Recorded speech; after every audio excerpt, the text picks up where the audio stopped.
আসসালামু আলাইকুম। আজ আমরা শিখব অসুস্থতা দূর করার একটি সুন্দর দোয়া।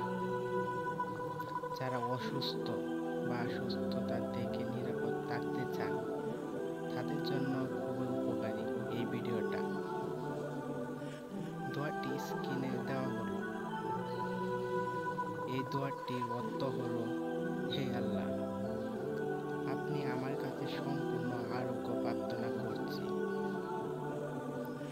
এমন রোগ যা কোনো ক্ষতি করে না এবং স্থায়ী হবে। কখন পড়বেন দোয়াটি? এই দোয়াটি অসুস্থতার সময় বা সুস্থতার হাত থেকে নিরাপদ থাকতে দিনে 3 বার পড়া উত্তম, বিশেষ করে রোগীর পাশে বসে।